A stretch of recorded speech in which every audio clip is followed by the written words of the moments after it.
அந்த பொண்ணோட பேரு கவிதா. அவ பேசுறதுக்கு முன்னாடி அவளோட கண்களே பேசிடும். அவ அவ்வளோ அழகு. ஒரு பையன் இருந்தான். அந்த பையனோட பேரு கார்த்திக். அவன் பேசுற வார்த்தைகள் எல்லாம் யாருக்காகவோ ஒழிச்சு ஒழிச்சு வச்சிருப்பான். அவ்வளவா பேசவே மாட்டான். ரெண்டு பேருமே ஒரே அபார்ட்மெண்ட் தான். ஒரே ஃப்ளோர் இல்லை, ஒரே லிஃப்ட் கூட இல்லை. ஆனா ஒரே நேரத்துல தான் தினமும் மொட்டை மாடிக்கு வருவாங்க. கவிதா மொட்டை மாடியில நின்று மொபைல் போன்ல ஏதாச்சும் ஒரு பாட்டு கேட்டுக்கிட்டே இருப்பா. இரவு நேரத்துல வேலை முடிஞ்சதுக்கு அப்புறம் அவங்கள ரிலாக்ஸ் பண்ணிக்கிறதுக்கு ரெண்டு பேரும் ஒரே சமயத்துல மொட்டை மாடிக்கு வருவாங்க. எப்பயுமே காதுல இயர்போன் போட்டு தான் இருப்பா. யாரையுமே டிஸ்டர்ப் பண்ண மாட்டா. கார்த்திக் மொட்டை மாடிக்கு வரப்போது டீ கப்போட வருவான். வானத்தை பார்த்து சிரிச்சுக்கிட்டே நிப்பான். ரெண்டு பேரும் ஒருத்தர் கவனிச்சாங்க.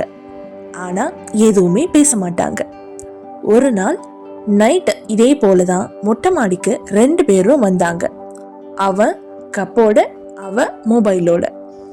ஆனா ஒரு நாள் கரண்ட் கட் ஆயிடுச்சு. லிஃப்ட் வேலை செய்யல. அவங்களால கீழவும் போக முடியல. போன்லயும் அவளுக்கு பேட்டரி இல்லை.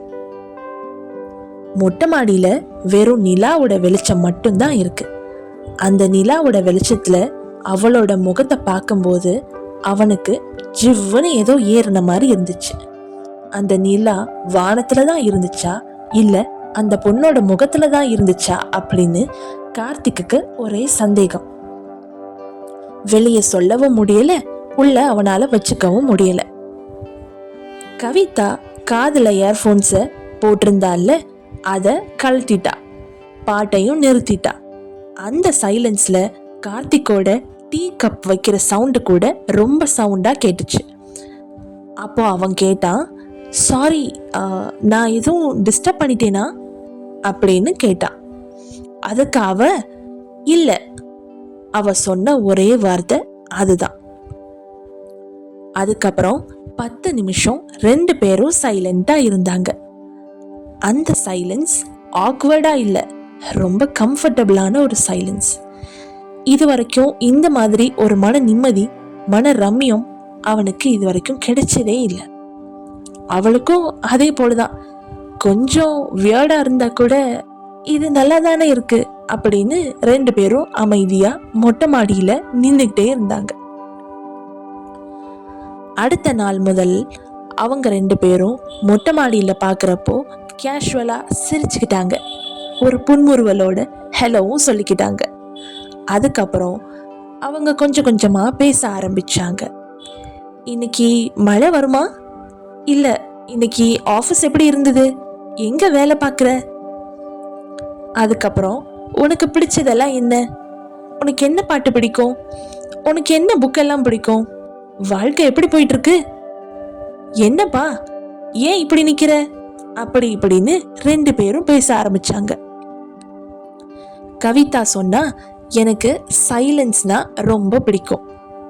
கார்த்திக்கும் சிரிச்சுக்கிட்டே சொன்னான், எனக்கு சைலண்டா யாராவது இருந்தா ரொம்ப ரொம்ப பிடிக்கும்னு. அவ உடனே புரிஞ்சுக்கிட்ட மாதிரி ஒன்னும் காட்டிக்கல, ஆனா நிலாவை மட்டும் பார்த்து சிரிச்சுக்கிட்டே இருந்தா. நாட்கள் இப்படியே கடந்து போகுது. மொட்டை மாடியில சந்திக்கிற நேரம் அவங்களோட லைஃப்லயே ஒரு பெஸ்ட் சீனா மாறுது. எப்படா தினமும் மொட்டை மாடிக்கு போவோம், இன்னைக்கு காலையில விடிஞ்சிச்சுன்னா எப்படா நைட் ஆகும் அப்படின்ற அளவுக்கு அவங்க ரெண்டு பேரும் யோசிக்க தொடங்கினாங்க. கவிதா அவளோட கடந்த காலத்தை பத்தி எல்லாம் சொன்னான். கார்த்திக்கும் அதே போலதான். கவிதா அவளோட ஃபேமிலி பத்தி, அவளோட அப்பா அம்மா பத்தி, அவளுக்கு நடந்து இருந்து நின்னு போன நிச்சயதார்த்தம் பத்தி எல்லாத்தையும் அவன்கிட்ட ஷேர் பண்ண ஆரம்பிச்சா. கார்த்திக்கும் அவனோட வாழ்க்கையில நடந்த சம்பவங்கள், அவன் சந்திக்கிற நண்பர்கள் எல்லார பத்தியும் சொல்ல ஆரம்பிச்சான். ரெண்டு பேரும் சொல்லிக்க மட்டும்தான் இல்லை, பட் மனசுல ஏதோ ஒரு விதமான ஃபீலிங் இருக்கு. என்னை ரொம்ப ஹர்ட் பண்ணினாலும் நான் யார்கிட்டையும் ரொம்ப அட்டாச் ஆகாம இருக்கதான் ட்ரை பண்ணுவேன் அப்படின்னு கவிதா சொன்னான்.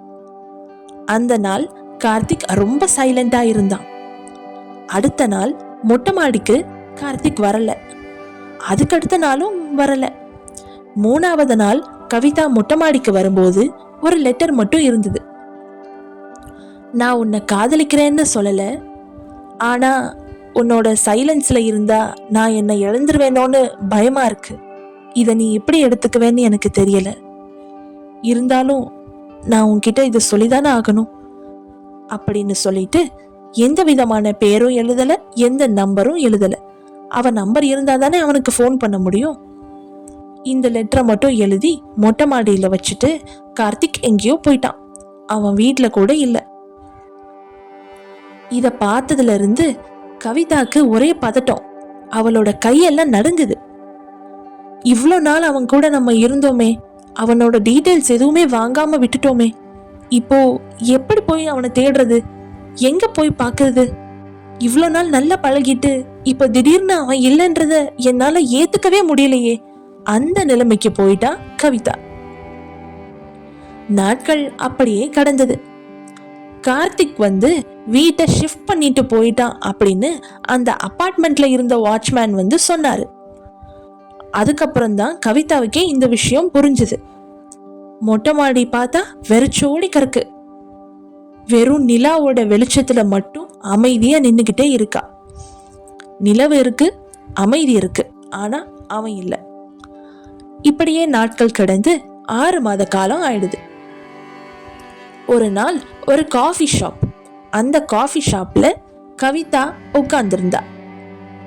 நோட் புக்ல ஏதோ கிறுக்கிக்கிட்டு இருந்தா. கதவை யாரோ திறக்கிற மாதிரி ஒரு சத்தம். கவிதா திரும்பி பார்க்கறா. பார்த்துட்டு திரும்பவும் ஏதோ எழுத ஆரம்பிச்சுட்டா. வேற யாரும் நினைச்சிட்டா.